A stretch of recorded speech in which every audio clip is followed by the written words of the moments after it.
یہ ہمارے بھائی کا سوال ہے کہ بعض مدارس اسلامیہ میں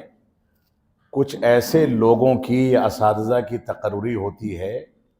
جن کا تعلق منحرف فکر سے ہے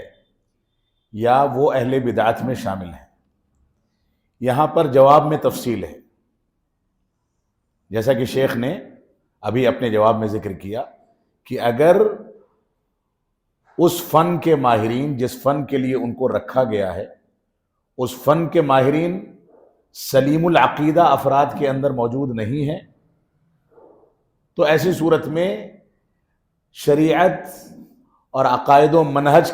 کے فنون کے علاوہ دنیاوی علوم میں ایسے لوگوں کی تقرری کر کے ان سے احتیاط کے ساتھ استفادہ کیا جا سکتا ہے۔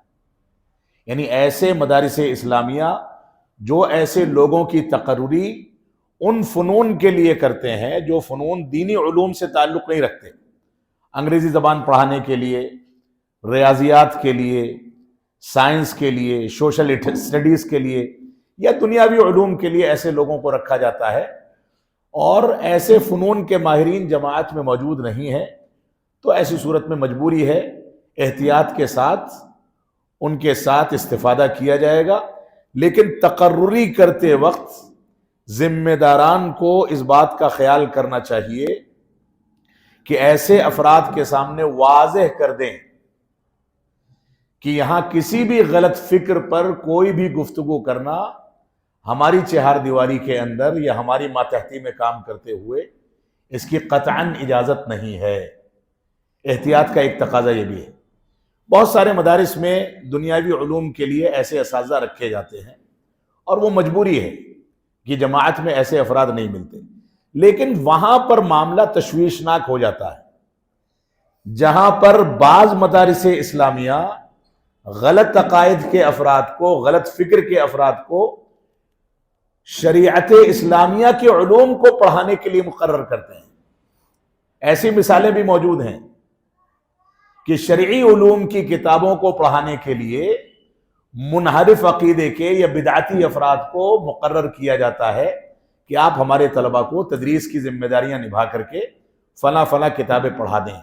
اس کی قطعاً گنجائش نہیں، اس بات کی ذرا سی بھی گنجائش نہیں۔ آپ اس مادے کا نقصان کچھ دن برداشت کر لیں، وہ چل سکتا ہے، لیکن ایک بگڑے ہوئے اور انحراف پر مبنی شخصیت جس کا عقیدہ بگڑا ہوا ہے، اس کو وہ مادہ اٹھا کر کے آپ اپنے طلبہ کے لیے بگاڑ کا سامان پیدا کریں تو اس کو برداشت نہیں کیا جا سکتا۔ علامہ البانی رحمۃ اللہ علیہ سے یہی سوال کسی نے کیا تھا کہ ہم اپنی تنظیموں میں یا اپنے مدارس میں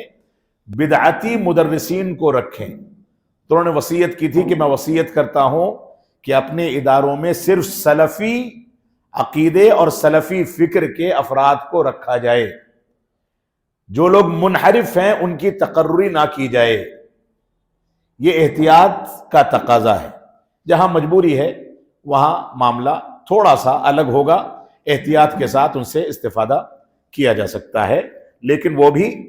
شرعی علوم میں نہیں، دنیاوی علوم میں۔ کہ جن مدارس اسلامیہ میں اہل بدعت یا منحرف فکر کے افراد کو علوم شریعت کی تدریس کے لیے متعین یا مقرر کیا جاتا ہے،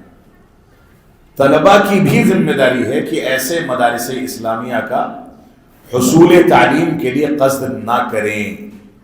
کیونکہ یہ مقامات یا یہ جگہیں